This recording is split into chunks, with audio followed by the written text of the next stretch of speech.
This is John Martinka, and welcome to the Getting the Deal Done podcast with my special guest today, Todd Greenbaum, the CEO of Input One and Go-To Premium Finance, and also, very interestingly, the proprietor of Aja Vineyards. Welcome, Todd. Thanks, John. Really glad to be here today. Yeah. Well, tell us a little bit about yourself and then lead into what your companies do. Well, I'm a Southern California native. Grew up here, went to UCLA, got married, had some three beautiful children, and worked really hard and enjoy my life with my family and try to balance all of that out and just keep a smile on my face while I'm doing it all.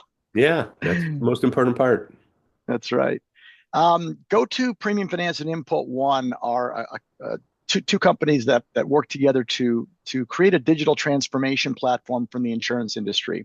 As some of your viewership may know, the insurance industry is probably one of the last vestiges of the broader financial industry that is going through digital transformation. Insurance companies tend to move a little bit more slowly than other types of financial institutions, and we help them by digitizing their inbound billing and payments processes, which essentially means that they can outsource either the technology or the services or both for the billing component of their business so that they can go focus on building and selling great insurance products, and we'll handle collecting all the money and all the communications that go along with that. Okay. How'd you get into that? Well, my grandfather started a business back in the early 80s as a consultant to help people get into what's known as the premium financing business, which is one mechanism by which people pay for their insurance. And I was in high school at the time, and he needed a piece of software written, and he asked me if I would do it for him over a Sunday dinner. And 40 years later, I'm still doing the same thing. So that's Okay. how I got into it. So you work for insurance company, the agents, both. Actually, all of them. We serve all members of the vertical for the insurance industry. Okay. Now you told me you have about 215 employees. That's right. What are some of the things that go on with getting your people to be aligned with what your mission is and keeping them focused and happy so they can have the smile on their face like you just talked about? Yeah, well, it's a great question, and it's really important. I just generally find that people we will do things better if we like them, if we know about them, and if we're excited about them. And so part of the fundamental part of my alignment strategy is to excite people about the business the way that I'm excited about it. So I show them, look at this great product that we've built and that we continue to mature, and that you can, and that all members, all staff members of the company have a contribution to. And look what it's doing for the agents. Look what it's doing for the MGAs. Look what it's doing for the carriers. And a lot of that excitement tends to cause that alignment, because when someone's excited about something, they want to get on board and participate and contribute. Okay. So the industry, the insurance industry, as you said, can be slow. It has its challenges. Um, have you had challenges with your business? And how did Well, you overcome them? yeah, That's the important part. yeah, that's right. Well, just like anyone else, like any business owner, over the course of our 40-year history, we've had lots of challenges. I would say that the two most significant challenges that we have faced and continue to face is, number one, it's just growth, trying to catch up with that growth. Growth never comes linearly, where you can just grow nice and easy over 4, 5, or 10 years. It's very lumpy. So all of a sudden your business could grow 40% in a year or two, and then it stabilizes for a bit. And trying to get folks that are learning and contributing to have to jump in and operate at 100% capacity for a period of time is hard, is not easy to do. But I think as long as the management team that works with them is transparent and is there in the trenches digging with them, then they feel emboldened and very passionate about accomplishing those goals.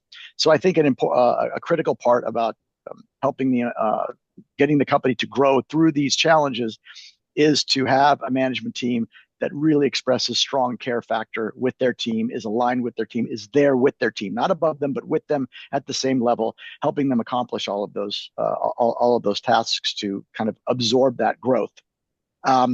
Another element that's complicated is to get the right people on board, because every company has different culture, right? And so first you have to really understand your own company's culture And then you have to figure out, how do I identify people whose mindset and desires and ambitions align with those of the company and those with the broader spectrum of the employees of the business. So that's another element that we do. And through that, we do a lot of screening, to have a lot of interviews with people, because it's not a good outcome for somebody to join a company that they might think that they might want to be at, if ultimately we know that they're not a good fit. And we're probably in a better position to know that better than they are, because we know our culture, because we've been in it so long and know it very deeply. So we spend a lot of time talking with folks who are prospective employees before we bring them on board, to make sure that they're just as happy on day 1,000 as they are on day one. Okay. Oh, that's a big, and it's a big job. It sure is. It's Okay. the attention and the time and the effort that we spend making sure that we find the right folks and bring them in and get that cultural alignment is more significant today than it ever has been before. So are you nationwide, international? Uh, what? We're international but North American. So we serve customers all throughout the United States, in Canada, and in the Caribbean. But we are not in the United Kingdom, or we're not in Europe, and we're not in Asia at this point in time. Okay. So interestingly, you talk about how you're modernizing the insurance industry on the billing side. Mhm. How does AI play into that? So AI plays into it for us two primary ways. Number one, there's always an element of customer contact that involves voice, right? It's one thing to send emails back and forth, but we find that the insurance transaction tends to be one that requires more voice communication than other types of businesses. And so we built artificial intelligence into our telephony pathways that help people get to the right places or get their answers fast just by natural language speaking. And I think that's really important. And I know we all talk about the fact, like the phone, this old thing that used to be great 30 years ago, and then we all try to use computers and text messages and so on, and AI chatbots now. But there's still an element of voice that I think needs to be there. I know that my competitors do it, and I know that we need to do it in order to make sure that the policyholders that are calling about their billing questions get the right answers. So we use AI to help facilitate that, either get them an intelligent answer through normal speech patterns, either from a computer, or get them to the right person when they need to. The other thing we do with AI is that, as you probably know, using larger and larger data sets to make intelligent business decisions and form strategies is more critical today than it's ever been. And so we use artificial intelligence and the computing power that goes along with that to help us evaluate the trends. How do people pay? Do people from this area of the country have a different predisposition to payment than people from another area? Do we do it by product line? We do it by size of premium. Do people, that pay smaller premiums have a different propensity to pay in different ways than larger? And using artificial intelligence to analyze all of that data and help us then tell our customers, here's how we can adjust and refine the billing, allows for better payment experiences and more enforced policies as opposed to canceled policies throughout the billing period. Okay. All right. So let's take a small turn here. Besides input one, you have go-to premium finance. Are you financing people's premiums for them? Yes, we do. And the reason for that is quite simple, actually. There's three ways to pay for an insurance premium. You can either write a check up front, or pay for it up front in one lump sum and be done for the year, and you're covered for the whole year. You could use an installment plan that is offered by an insurance carrier or potentially a managing general agency. Or if the right insurance product at the right price is offered by a company that has no payment plan, and you don't want to pay for it yourself, or you don't have the capital to, or it's more tax efficient to pay for it through a financing vehicle, we provide the financing piece. So it's just that third spoke on the leg of the stool that makes us be able to say we are providing all modalities of payment. And we're the only company around that actually owns all three platforms that can provide all modalities of payment that exist for paying an insurance premium. And that's why the finance company is important to the overall composite element of the business. Okay. So is there any specific types of insurance you do or don't do? I mean, you've got property casualty and liability and life, health, all of that. Yeah, we stay on the property casualty side. So everything that's not life and health. So it doesn't matter whether it's workers' comp or liability or crime or fire or auto or home. We'll do all of that. We just don't at this stage of the game, we do not handle life and health. We would like to at some point get there, the TAM, the total addressable market, even just for the property casualty side of the insurance industry, is so huge. We can grow there a lot before we even have to look at the life and Okay, health side. that makes sense. Okay, so you used the word competition before. How do you stay ahead of them? Well, I would say the primary way to stay ahead of them is to be constantly asking yourself, how can I make the customer experience better? And I know customer experience is a term that everybody uses and it's probably overused, but it is fundamental to success today because as you know, you could think about it logically, if I'm providing services to an insurance company and that insurance company has 100,000 policyholders and they're not providing great policyholder experiences, then their competition is going to be taking customers away from them. And the payment business, the notion of inbound payments is the most frequent touch point that a policyholder has with its carrier. You bind a policy, you buy it, you might make a claim or you might not, but you're always making payments on that premium. So that is the most common place that a carrier, an insurance company, and a policyholder can talk to one another. So what we're always focused on is how do we make that experience easy? How do we make it just so that it's easier to make a payment if they want to actually proactively do it? Or how do we set them up on auto payments so they don't have to think about it? And when they want to log in and get information on their accounts, how do we make that pleasurable? How do we make it efficient so that they can be done and move on with the rest of their day? That's the primary way. And of course, we're always looking at new technologies to make sure that all of our software products embrace those new technologies, because to build those great customer experiences, you have to have the most modern platform. And if you don't, you're going to have trouble building to those great experiences. So it's a combination of making sure your technology is staying on balance so that you're using the most commonly used advanced version of the technology platform you can, and focusing on the customer experience. You do that together, and I think that you're going to keep up with, or you're going to beat your competition almost always. So you talked about the using the technology. So brings up a question of, do you do things analog like lock boxes? Because there are people who don't want to use digital payments. We have a client like that who says, nope, I'm not doing anything like that. We're writing a check. You're absolutely right. In fact, what a common statistic that a lot of people don't know about is that 50% of all insurance premiums are still paid by check, which is crazy, but it's true. So the answer to your question is absolutely. We made sure that as we advanced the software systems and the platforms, and we continually advanced digitization of the insurance premium payment process, we have retained the complete ability to receive a check and to write a check back if there's a refund or an overpayment. So we absolutely deal with mail and envelopes all the time. Could you see what you do for the insurance industry expanding into other industries?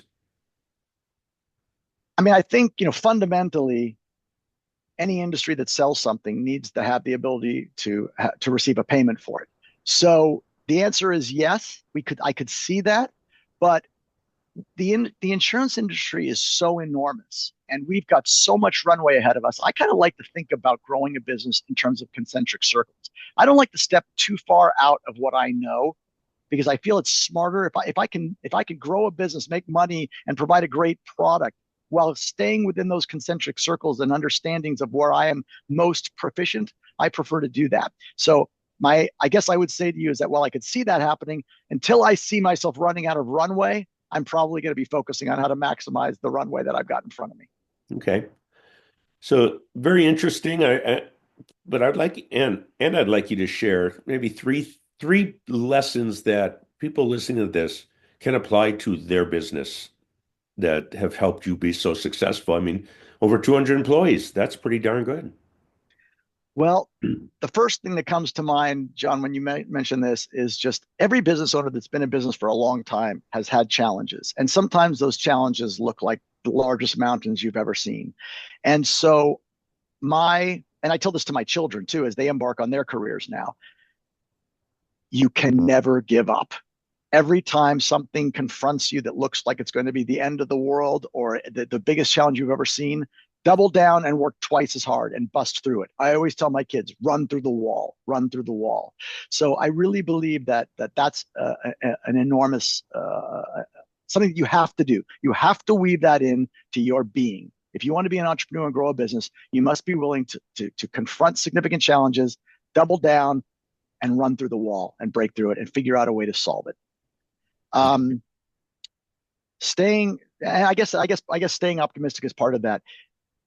The second part of it is to not is to not keep too much of it to yourself. I did this early in my days. I kept too much what we now in my organization refer to as tribal knowledge, right? Mhm. Knowledge that you build by actually just doing and executing the business as it grows over time.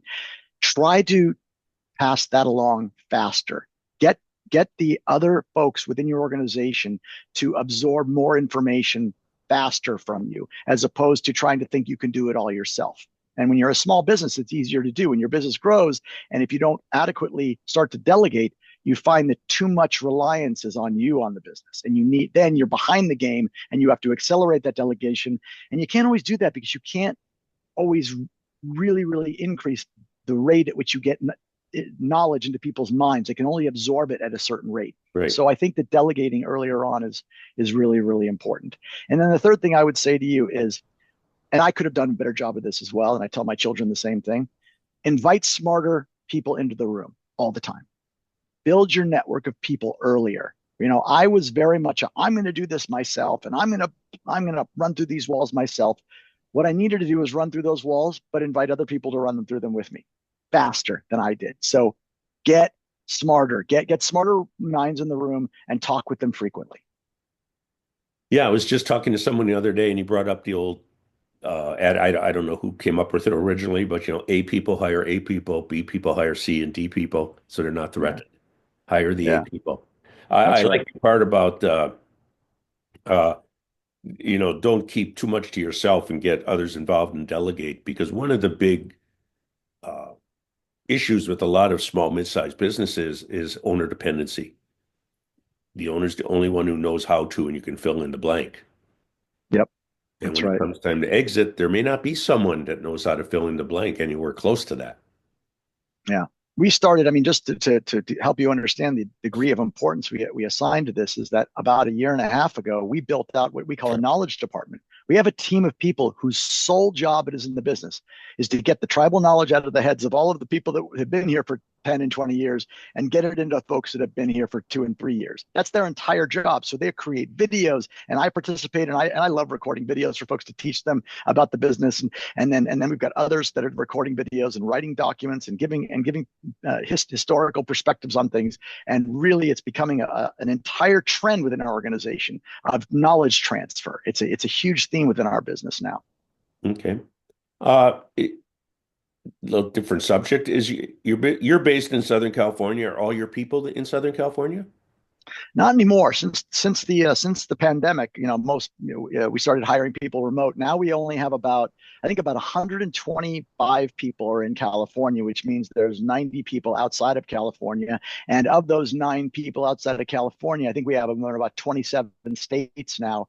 Of all of those folks, that we actually have 9 people, or we have people in 9 different countries as well. We hired developers from I think Slovakia, and from Cyprus, and from Peru, and I mean all over the world now. Yeah, we had a client that did a lot of that. A lot of that tech stuff was, just countries like you mentioned, India, etc. Yeah. Yeah, we're actually even seeing it now in customer service. We're seeing we're seeing because we do have a lot of bilingual requirements, because there's a lot of bilingual need for people that are calling in for insurance. And so we're finding some really fantastic people in Peru that we're hiring, that just have an incredible work ethic. They're incredibly grateful to have the job. They're positive, they're spirited, and so we're enjoying that process as well. Yeah. That's great. That's great. So let's talk about your future. Future of the company, the Well, future for you. listen, I've been doing what I've been doing for a long time. I am very energetic about it. I enjoy it quite a bit. I'm enjoying developing people and developing new ancillary products to our business. So I plan on continuing to do that. We've made a big push in the last couple of years to hire sales and marketing teams. So our sales and marketing teams have expanded fivefold in the last few years, and I intend to continue to grow that as much as I possibly can. There is so much need for this in the industry, and there are really a dearth of solid, good providers. And so we think that we have a lot of addressable market that we can capture, and that's where I'm looking. I'm not looking too much further than that right now. Okay. So it sounds like the future's bright. I'm excited about it for sure. Okay. You used the term before about life balance. So let's flip it. You also are the proprietor of a winery, a vineyard. There you got a bigger That's right. smile. So there's your life balance, right? Well, we all have our hobbies, and hopefully we enjoy them quite a bit. So when I was young, my parents developed an interest in wine shortly before I was born, and even throughout my youth, they always ordered wine at restaurants and had wine at home. And naturally, can I sip that? Can I sip that? And over the course of growing up until I moved out for college, I developed an appreciation for and an interest in wine. And when I graduated college, I really started, in college you drink beer primarily, or at least I did. Yeah. So you're not sophisticated in college. So you come out of college and you're like, all right, I'm an adult now, so maybe I should take my level of spirited festivities up to a different level. And I started, buying wine and meeting people that like wine, and I developed a very wonderful appreciation for it. About 15 years ago, my wife and I moved from one house to another, and we had this great fortune to find a property that had a small little hobby vineyard on it. And I said, "Oh, isn't that going to be fun? We'll make some wine. Maybe we'll stomp on the grapes ourselves in the garage or whatever." Well, I ended up diving in headfirst, not even knowing what I was doing. And before you knew it, I had a vineyard manager, and they were helping me make actually really good wine. And I sent it off to a professional facility. And so we started a little winery as a hobby, and and then what ended up happening is my daughter, who would come out to the vineyards, harvest with us, uh, developed a love for it. And she said, "Dad," when she graduated college, she said, "Dad, can I turn your hobby into a business?" And I said, "Well, absolutely, you can." And so we started to build this winery, and we just opened up a tasting room in Santa Monica, and it's really her business now. And I'm kind of just a consultant and a partner, but she's really running it, and I'm proud of her, and I love the fact that she and I share that together. So where's the vineyard? So that the vineyards are on our estate in the Santa Monica Mountains, in between the 101 freeway and PCH, and we planted a few more vineyards around the property. But we also buy fruit. We buy fruit from Santa Barbara. We buy from Paso Robles. We buy from Monterey County. So we're buying it from all up and down the state, because farming is it's a very costly input to the winemaking process. And if you can buy good quality fruit from places where it's less expensive to grow and harvest it, then you can make the economics work a little bit better. So we get it. We have it there in the South for our state products, but we buy a lot of fruit elsewhere as well. What kind of wines do you make? We make a Cabernet Sauvignon, a Bordeaux style blend, a Syrah, a Rosé, a Sauvignon Blanc, a Pinot Noir blend, and a Champagne or a sparkling wine. Yeah. Well, that's pretty cool. Yeah, we really love it. Yeah. And where do you distribute the wine? Mostly in the California area? Yeah, I mean, we have a couple of relationships with some restaurants in Southern California, but our primary distribution is DTC, is direct to consumer through our wine clubs and through our tasting room. So and people buy online all the time as well. Okay. So what's the website for the winery? It's ajavineyards.com, and AJA is an acronym for my three children, Alec, Jack, and Amanda is the one who runs it. And we pronounce it Aja. Okay. AjaVineyards.com. And for your other business, what's the best way for people to contact you? At Input One is the best place, and it's www.input1.com, and the one being just the number one. Okay. So any final thoughts? Well, look, I think part of your um, theme of your show is to share thoughts with other business owners that they can utilize to improve their futures in their businesses. And I'm a big believer in America. I'm a big believer in positive attitudes, and I'm a big believer in working hard. So all I can say is that if I were, the best thing I could portray to your viewership that's figuring out, what are the most important things for me to concentrate on. That's what I would say. I would say work really hard and stay positive. And if you've got the right people doing the right things, success is a matter of time, not a matter of if or when. It's not a matter of if, it's a matter of time. Okay. Todd, it was a pleasure having you on. It's a great story about how you've built the business from as a teenager up to 200 some people and own a vineyard and all of that. So, again, Todd Greenbaum with Input One, Aja Vineyards, and some great tips for all business people. Thank you. Thanks very much, John. I enjoyed the time.